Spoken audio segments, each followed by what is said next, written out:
to DT Fae Podcast. I'm Kate. I'm Elle, and today we'll be continuing our House of Flame and Shadow deep dive with chapters 56 through 60. But first, what book rec did you decide to go with this week? I can't remember if you have actually read this one or if it's just on the Kindle because I requested it. I think I But have. yeah, I don't know. I can't even remember. I think I just read the first two. But I'm recommending The High Mountain Court by A.K. Mulford, the first book in the Five Crowns of, how would you say that? Okrith? Okrith. Okrith, the Five Crowns of Okrith series. I've only read two of the books, I'm pretty sure, because it's one of those we talked about last week. You know, you start and you don't know that only one or two of the series have been released, and then you forget to keep up with it. Mm-hmm. But apparently there's 4 out, and there's like a bunch of 0.5s. There's like 0.5 and then 1, 1.5 and then 2. So I don't actually know how many there are. But in like the main series, there's 4, and then the 5th and final book is expected this year. So I guess it's a good time for me to pick it back up. And I really liked it. That's why it's my recommendation. And it also answers, I don't know when this was, a few months ago, we were trying to think of what Red Witches was like what we were thinking of. Mm-hmm. And this series does have Red Witches. So this, at least for me, was what I was trying to think of. Okay. I think I know what you're going with. But. Yeah. So Remy is 19, gag, and she's on the run from witch hunters because she's not like other girls. She's the last Red Witch, maybe, thanks to we don't know. She thinks she's the last Red Witch, but like maybe she's not. And she thinks she's the last Red Witch because of the Northern Court King who killed everyone at Remy's home court and placed a bounty on Red Witches. She's working at a tavern when 4 Fae show up. So she's like, time to bounce, but they're already on to her. They're there for her.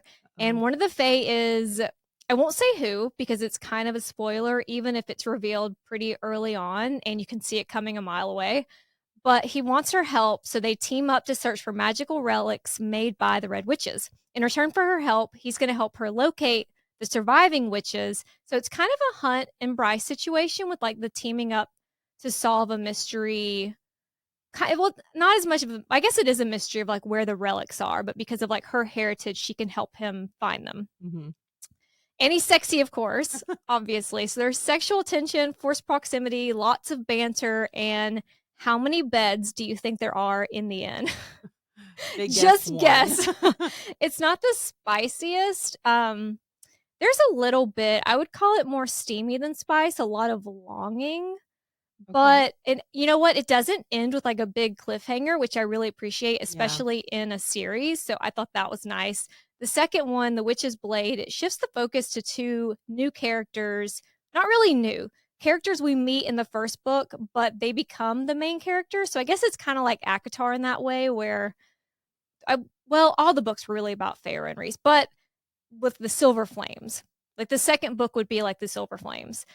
And I didn't personally like that FMC as much as I liked Remy. And Remy is still in the book, but like kind of in the way that Feyre is in ACOTAR, like more in the background. Oh. It's a great series if you are an ACOTAR fan, and if you've reread it like 20 times, your family and friends are really concerned about you, so you need something else to fill that void. This is a good series for that. Okay.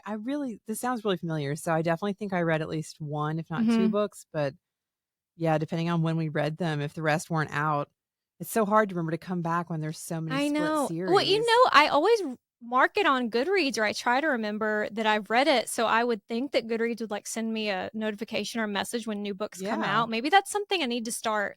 If there's something I need to like click or do for that to happen. But yeah, there's a lot of series out there that who knows what we're forgetting to keep reading, you know? I mean, but really, at one point I was trying to make a list of all the series, and I'm like, I wouldn't read that again. This one I enjoyed. And it's just so much to wade through. Yeah, what happened to your little notebook you were going to make with all of our books? There's a lot of notes in it, and it's very chaotic trying to organize. Because then I'm like, wait, I can't just write this down. I've got to organize it with more books, and it's overwhelming. It's too much. But I will say, I do remember enjoying the first one a lot, and I really liked Remy.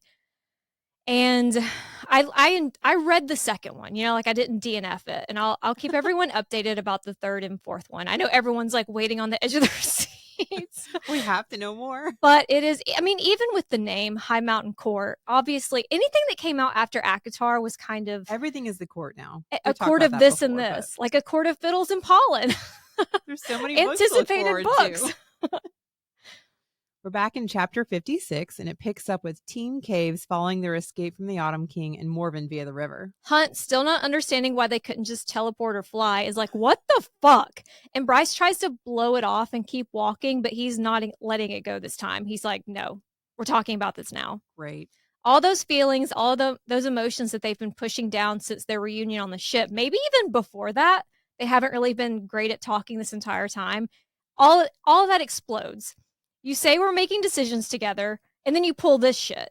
So they both have points, because she counters, she's like, somebody has to lead instead of letting their fear and guilt swallow them whole.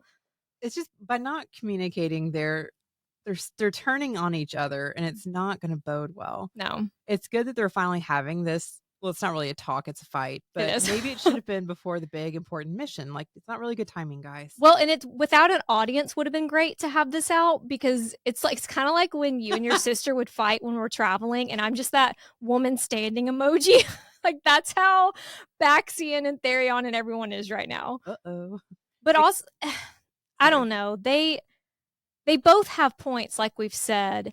But again, she's when she talks about, well, someone has to do something instead of letting their fear and guilt swallow them. It's like, that's harsh. Well, she would have a valid point if she was consistently that person. Right. Like, don't flatter yourself. Well, and you also love to be lazy and not take things seriously if you don't have to. Did you lead an entire rebellion that led to thousands of deaths that are now on your, like, Did you lead anything? Did you lead anything?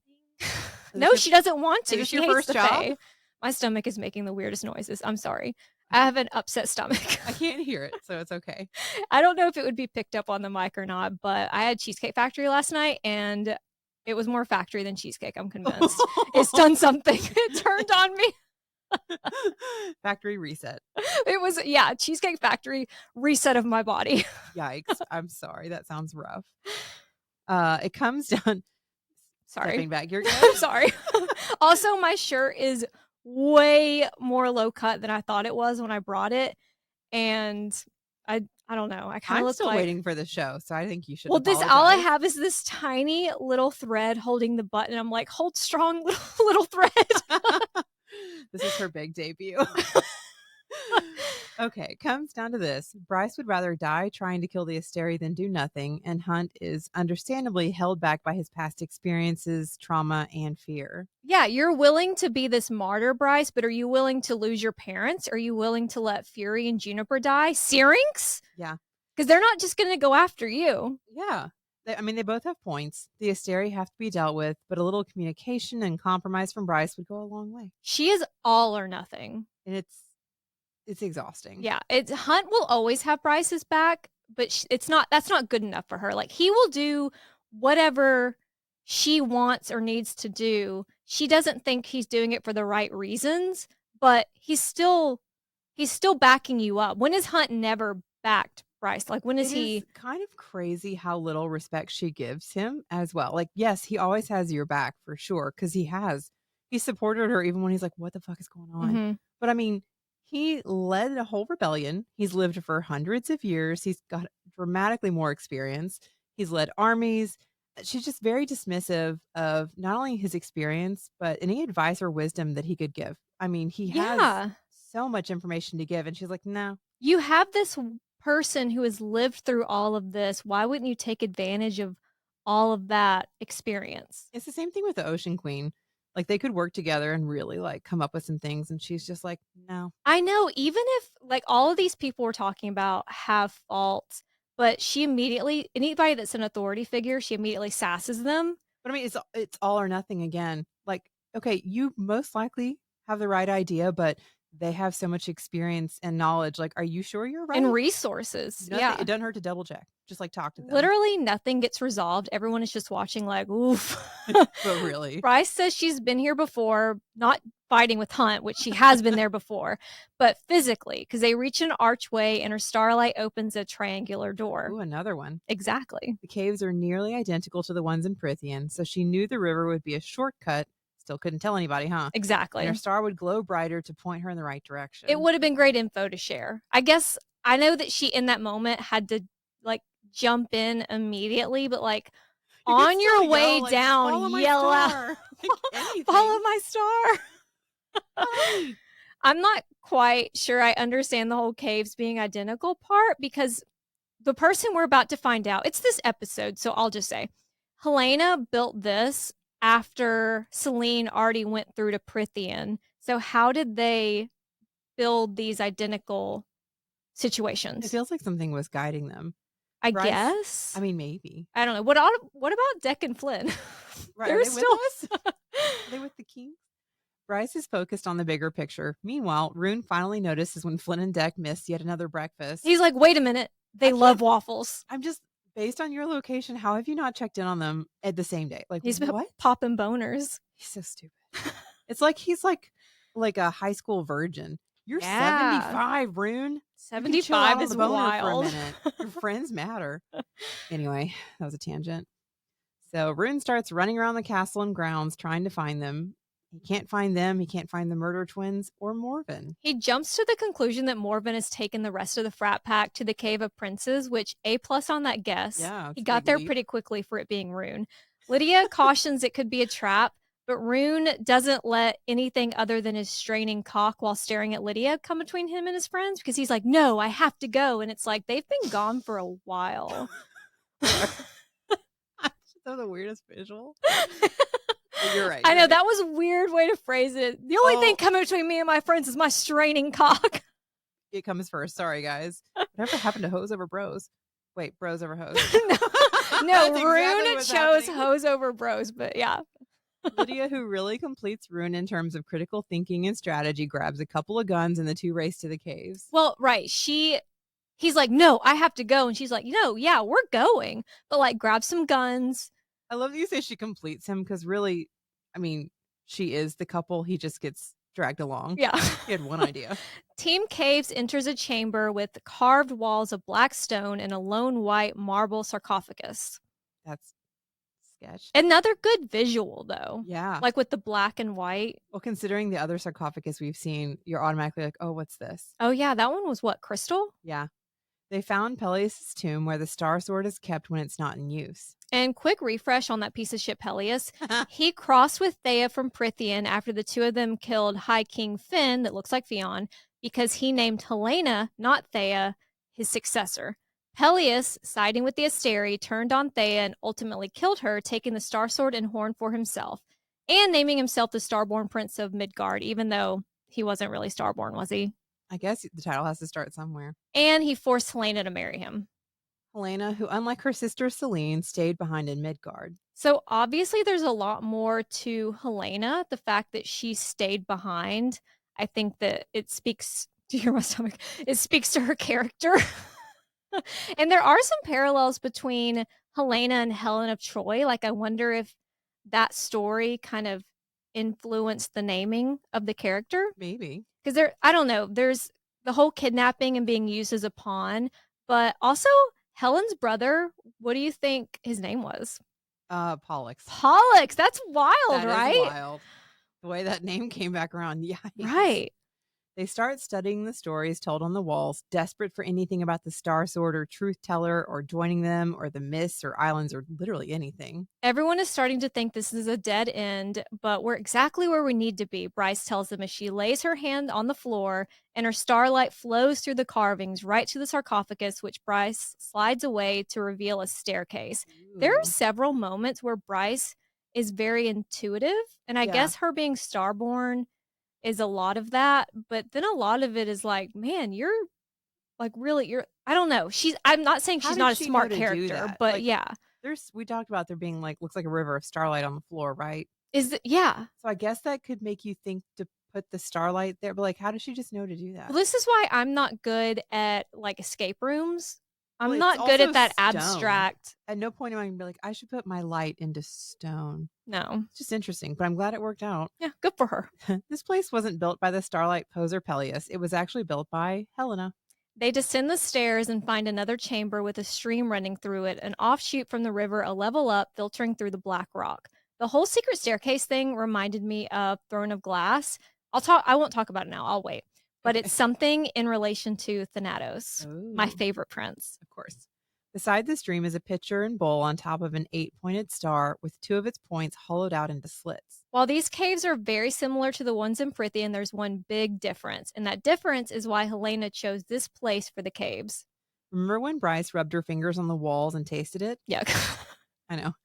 These caves are made from black salt. And we learned about black salt in House of Earth and Blood when Bryce and Hunt first started working together, and she was like, surprise! And she summoned Aidas.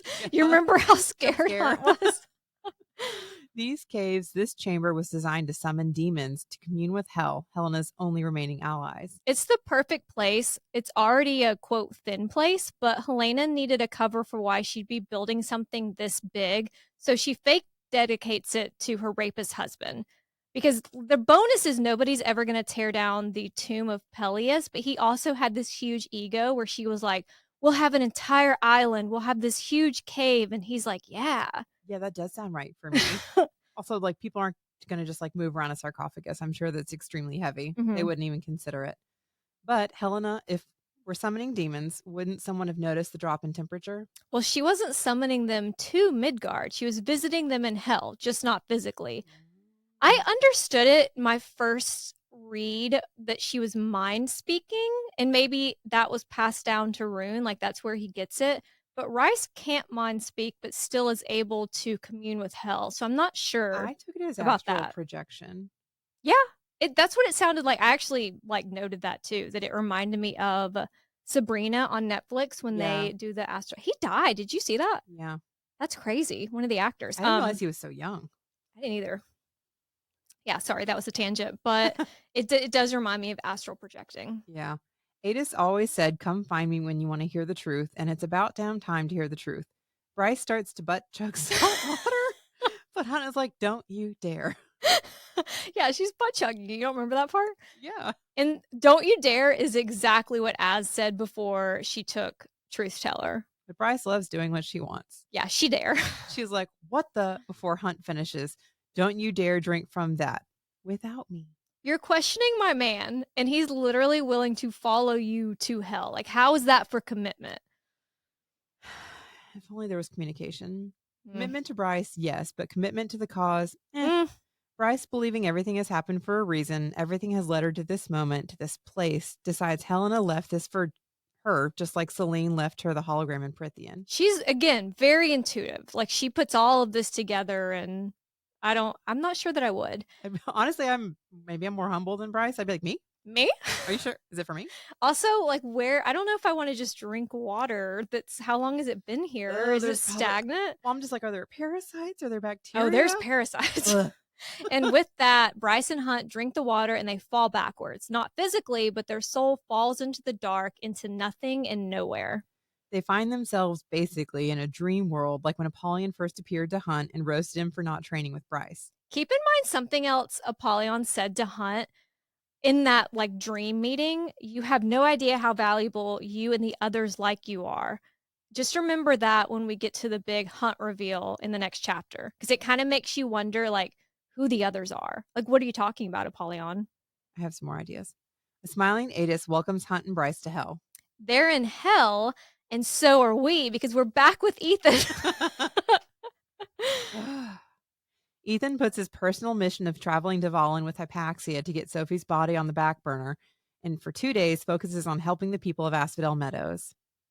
I totally just lost my place. Okay. Despite it being a literal war zone in her territory with bodies and rubble littering the streets, the governor, Celestina, remember that bitch, she's nowhere to be seen. I don't know. We do find out, I guess, what was going on with Celestina. We do. Towards the end, but I don't forgive her. It doesn't look good right now. No. But the Ox and the 33rd showed up, so that's good.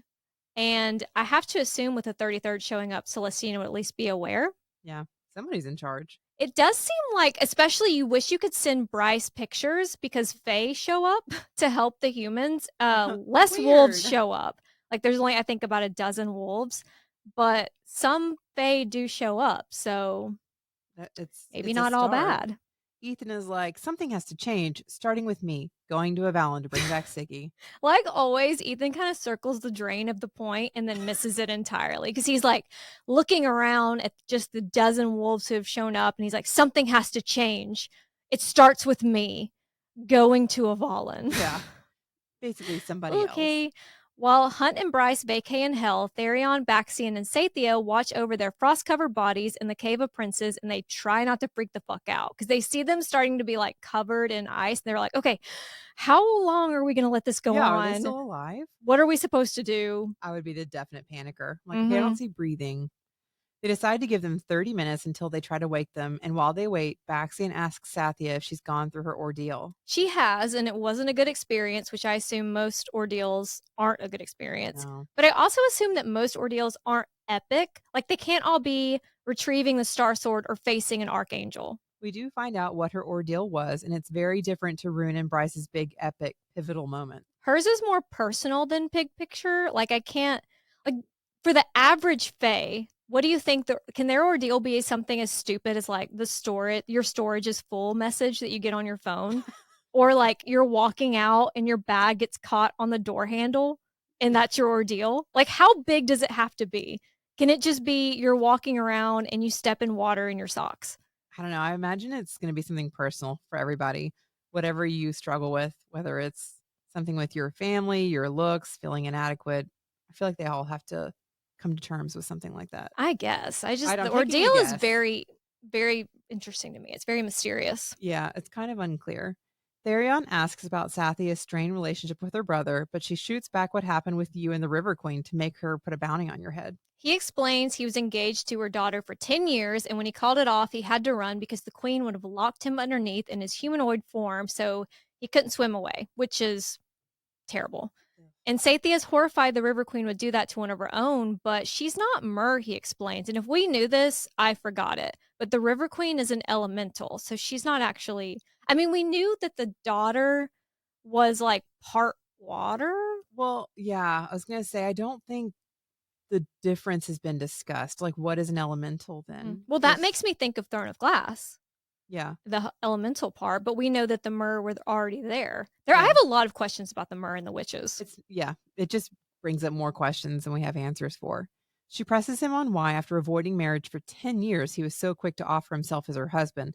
And he tells her about his sister, Lesia, and how he'd wanted a decent male to help her out if she'd ever been in a position like Sathia was. It's like a little bonding moment for the newlyweds. And Baxian. And Baxian, poor Baxian. It is a red flag to me if I were like, well, what's your last relationship? Oh, I was engaged for 10 years. And I ran from it. And then I ran. I told her that I wanted to end it, and then I ran. And I lied to her face.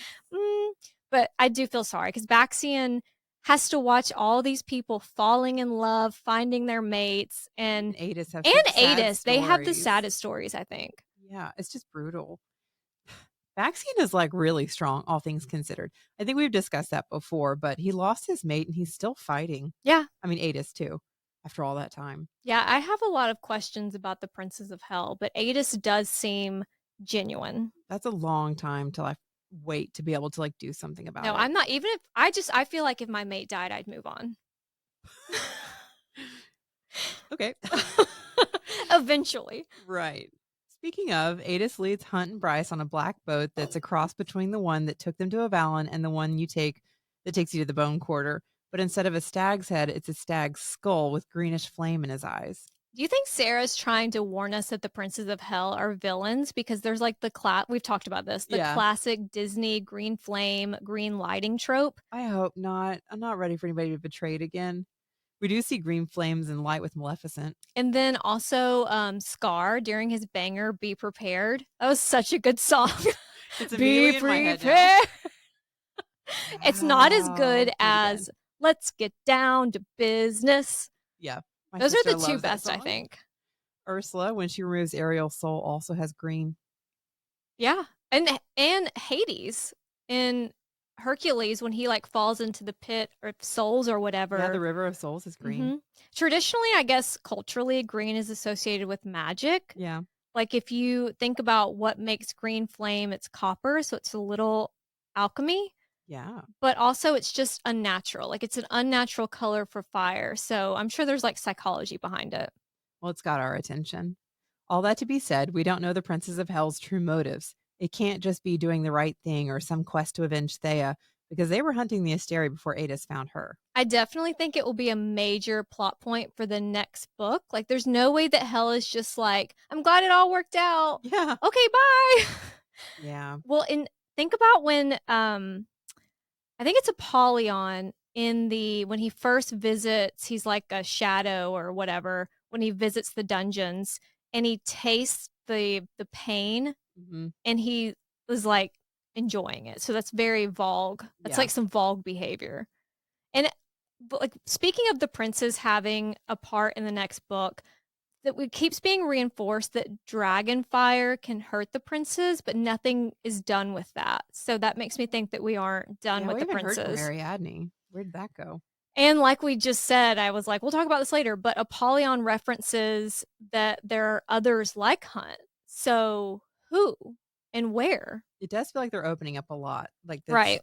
the prelude to something. But like, yeah, it made me think about who else in the mass verse could be related to the princes. I don't know. Maybe it's our favorite emo bat boy, Az. I had that thought, and then I also had the thought, could Az be Starborn? Because he does feel that pull with Truth Teller and the Star Sword, and that so far has really affected. I guess we don't know if it's affected Ruhn because he hasn't had both, but it affects Bryce. Mm-hmm. So it makes me. I have some questions about Az, but just imagine that Apollyon doesn't care about taking over Midgard because Prythian is his ultimate goal, and he uses maybe the door that Nesta opened when she used the harp. That's how he gets into Prythian. Like the next ACOTAR book, will the Princes of Hell be in it? Holy crap. Mm-hmm. You just opened a whole like I can of know. worms. Have a new fear. Well, and there's a character that appears in both that's a prince and in ACOTAR. Yep. And Thanatos is Thanatos. Could Thanatos be Thanatos? And the other princes who we haven't met who are, quote, helping in other worlds, could they be in Aurelia? Could they be people we've already met? And you know what? Also, Thanatos would love Starfall because he could just go outside and like open his mouth. Like catching raindrops. Wow. But yeah, it's if those princes, we don't know their names. And like with a lot of other characters in the Massverse, do we not know their names because once we hear their names, we're going to recognize them? Like the princes, are they in other series and we just don't know it? I don't know. I hope so. I really hope that she gives us more information. I hope so. Like, could their names be Orcus and what was the other one? Mantix. Like, what if that's their brothers? You're like, my mind is spinning now. I have all these potential, like, oh my God, what if this happens? I know. Well, we know the princes, especially Thanatos, love their experiments. And it reminded me of in Throne of Glass what they find under the library. Yeah, they find an experiment. Yeah. Remember the word hounds? The word hounds. Like, and you know that Thanatos loves very mean dogs. I mean, there was like a whole like dungeon with, what was it, 100 rooms? Like, yeah. I'm insane. They were doing something down there. It reminded me of it. They talk about it several times in this series about Thanatos loving his little experiments, and Apollyon too, I think. So I'm like, Yeah, and then questions about I won't say exactly what it is yet, but when we see the prince's true forms, it is very similar to a certain High Lord's beast form. And it makes me wonder if he is related to a Prince of Hell. What does this mean? What does it mean? And when Aelin talks to Nehemia, or she tries to, she opens a door to the demons that has mist, and she also calls it a void. Who lives in the void? Well, exactly, who's birthed from the void. And we'll talk about capital V void soon. Aidas, Hunt, and Bryce sail through the cave, black rock carved into pillars and buildings, walkways and temples, all empty, void of life. Which is sus. It's very sus because there's no one around. And I pictured Moria. Yeah. But then also Aidas. There's something down deep. Exactly, they dug too deep. Aidas guiding them using a long pole is very ferryman on the river Styx. Yeah, it's very like Greek mythology. Mm-hmm. And he's the first person Bryce and Hunt meet in hell, just like Virgil, who described the ferryman as having eyes like fire. Kind of like the stag at the front of the boat. Aidas explains this is where our dead come to rest with all the comforts of life, but like where? Because I'd be looking around like, comfort? Am I just not seeing them? But where are they? Yeah, is this like a like I know that there's some Like Hades and Persephone where they are there and she can't see all the people, but maybe. I don't know. It's very weird. Maybe She just kind of lets it go, which I guess she has bigger things to. Yeah, maybe it's to one of those think situations about. like if you can see them, you're stuck there. Well, and Hun is also like, you knew about Helena's cave this entire time. Why didn't you tell us? Would you have believed me? He could have tried. But if I don't know. I kind of think Bryce actually would have believed him. They had that connection I mean, pretty she's early putting on. a lot of trust in him right now, so maybe. If this is Bryce's hero journey, she needed to figure it out on her own. I don't know. Kim, there are people that are dying. A lot of people. He could have shared this shit a little earlier, but then I guess this would have been a very short book. Like if Aidas were like, here's your to-do list. And then, I mean, it would be like if the Fellowship just rode the Eagles. He's had like 15,000 years to figure out how to fix it. What do you mean you don't have a list for me? Right. Guide me. It's interesting. The Princes of Hell are very interesting to me. They reach a dock leading to a temple where Apollion lifts a lightning-covered hand to greet them. Welcome, son. Apollion, you are the father. Well, Whoa. One of the fathers, as we're about to learn. Bryce is like, what the fuck did you just call him? I do like that in this moment, she has his back and kind of like steps in front of him of like, what the fuck? Bless his heart. He's over there spiraling. No emotional support shower in sight. There's no emotional support showers in hell. As they approach Apollion and Thanatos at the Temple of Chaos, Aidas is like, we're here to talk, so no violence. I don't even know what I'm violent about yet. You haven't told me. Explain. Yeah.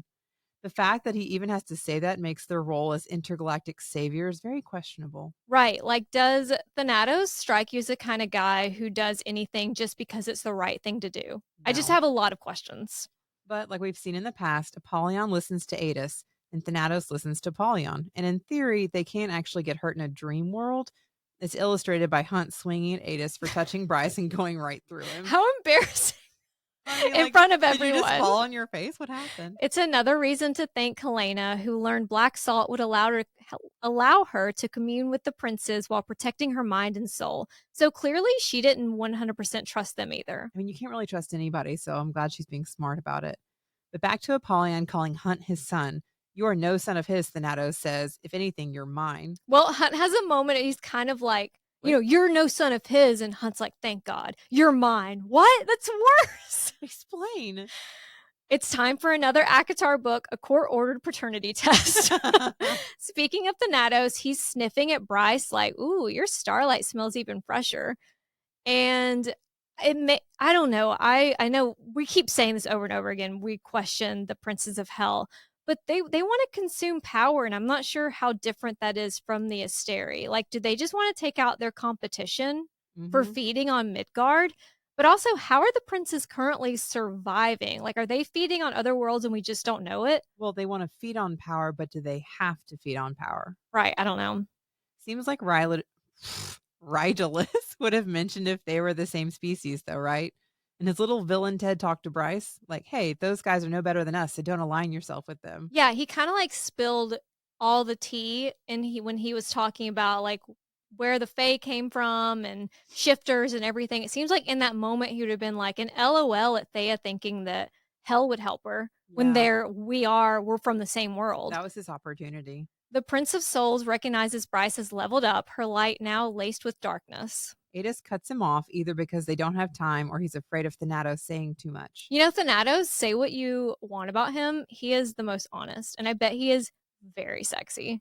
Why not? They enter the Temple of Chaos, a sacred place, I assume because Apollion said his parents were the void and chaos. So I guess this is like a temple to his mom or dad. I still don't know if it was more figurative, the way he described his... It kind of sounded like the Big Bang, like there was nothing and then there was something. Yeah. Or maybe the cauldron, I'm not sure. But if the plan is to send the Asteri into the void, Apollion got out of the void, right? Or he was born of it. He's born of it, so he should be able to escape. So if someone is sent into the void, can they not come out at some point? And Nyx is the son of chaos and darkness. Isn't that crazy? Mm-hmm. Like all of this, I don't know, like capital C chaos, capital V void. It's all very interesting. And there is that moment in the ACOTAR Christmas special that you refuse to read where Feyre buys, I can't remember what it depicts, but it's made with fabric so dark that it is called like capital V void. That's what the... Wait, didn't we determine I have read this? Did you? I thought you said you didn't. The Yeah, Christmas... It was just one of the next books. I just didn't realize it was, quote, Christmas special. Oh, I didn't realize it was shorter. It was super short. But what do you call people who like, I don't know what you would call that person, but she has decided to call that fabric the void. Like a spinner? A spinner, I guess? Yeah. I don't know, somebody that makes thread. Imagine some Etsy shop opened a door to the void and Prithian, and the Asteri pop out in the palace of thread and jewels. Imagine. The Underking also talks about the void, so how it created him too. I guess that could be the cauldron because it's a void, but I don't know. We're thinking in a lot of theoreticals. I don't know. We are. Speaking of a connection between the princes and the Underking, they're standing in a near identical temple to Urd's. But instead of black stone altar in the middle, it's a bottomless pit with 5 chairs around it. So it's like a really fucked up little fire pit. Yeah, thank you for bringing us chairs. What we learn about the Underking and his origins later, in this little connection between the Temple of Chaos and the Temple of Urd, it again makes me question the princes even more because of what we find out about the Underking. You know? Yeah. Like how would they have... I don't know. You can't... That's the thing is like, you have to think a little deeper to string things together, but you can't think too deep because then you have way more unanswered questions. That's always been my problem. I'm just too deep. You're so deep. Apollion is disappointed Hunt hasn't freed himself from his black crown still. You meet your dad and he's immediately disappointed. You meet your dads and they're disappointed. Which I still have more questions about how that all works. But. Right. Yeah. If it's like a test tube baby, then... How are you using multiple... Well, even if they're giving like kernels of magic like they did in ACOTAR for Feyre, like... Do they have kernels of magic, I guess? I don't know.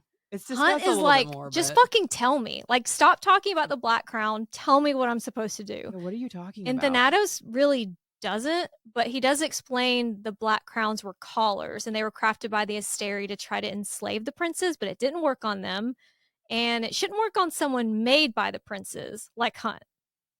You know, I understand what he's saying, but Hunt is like, just fucking tell me how to take this off. Yeah, but really. But the fact that they used the verbiage collar made me think of Throne of Glass because you know who loved a statement collar.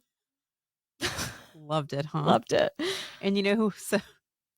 you know who was so strong they didn't need a collar? We finally get Hunt's real backstory and more about the First Wars in Theia, who it's obvious Aidas really loved or still loves.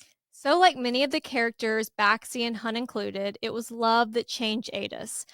And I love that for him. It's very sad, but I would love a love interest for Apollion and Thanatos. Like imagine the spice, but then it's clear that they're following Aidas's lead because Aidas loved Theia. I'm not really sure what motivates them, but if they were to find, you know, like some good females, maybe. Or how do they like defer to Aidas? Like, what is it about him that they like? He says something, they're like, okay. Well, if nothing else, they do seem to really love and respect each other. That is true. Well, I don't know about all the other princes, but these three. Met. After Peleus used the horn to close the northern rift, or tried to since he broke it and left a little wedge open, Helena started contacting the princes, hoping to launch another offensive against the Asteri. But that wasn't possible without the rift fully open, and they needed the horn hole to do that. And Hel's numbers were depleted from the first time they tried, especially because the vampires and the reapers, who previously served as captains and lieutenants in Hel's armies, they all defected to the Asteri. Which is wild. Well, it's wild, and it makes me wonder. I thought that the Underking, I don't know. I have questions about the Underking. Like with the Reaper serving him now. I don't know. Hopefully we'll get some more answers. Yeah, and also we haven't really seen much from the vampires. There was just the one Max. Yeah. Helena understood the war wouldn't be won in her lifetime, nor by her sons, who had too much of their father in them and enjoyed being in the Asteri's favor. That sucks that, like, the situation she was put in with Peleus, and now her sons are little assholes too. And she just has to be like, I hope someone down the line isn't an asshole. But Helena did find out what Theia did in her last moments alive. And before we can find out what she did, we're back with Ruhn and Lidia, who are like days behind the plot, and they're just now getting to the Cave of Princes. Okay, I apologize. My prompt stopped working. Oh, yeah, it's kind of like, I don't know. I don't think it did it all the way. So sorry. Do you have your email? Yeah, I'm looking through it right now. I apologize, guys. Yeah, I don't know why it stopped Helena there. figured out what they did. Did you just say what Helena did? Figured out what they did in her last moments alive? Mm-hmm. Okay, I think I know where I am. Ruhn's, yeah, we're back with the others. Ruhn can sent Dec, Flynn, Morven, the Murder Twins, and the Autumn King, so he and Lidia are sprinting through the cave. During a water break, Lidia apologizes for flinching last night. If you remember, it's when Ruhn put her wrist above her and she has a little bit of trauma. And I appreciate the communication because it kind of highlights how much better they're already communicating compared to Bryce and Hunt. Yeah. So it's great, but also maybe wait until you're out of the cave. Yeah, but for this. There's also no reason to apologize for PTSD. Tell that to Hunt, who is constantly having to apologize. So brutal. Lidia insists everything she did with Pollux was willingly, even if it's obviously a gray area. Ruhn is like, we don't have to do anything you don't want to because he's a consent king, but Lidia wants, and Ruhn wants, and Ruhn's balls are tight, but guys, Dec and Flynn are in trouble right now. Bryce and Hunt are literally in hell. I can't believe we're saying this because it goes against everything we stand for, but y'all need to keep running. Part of me is like, Dec and Flynn helped bust you out of the dungeon. They risked everything. They're here on this island for you. You need to go save them. Then part of me is like, Dec and Flynn have lived really great lives. Maybe they should just go back to the castle and just have sex.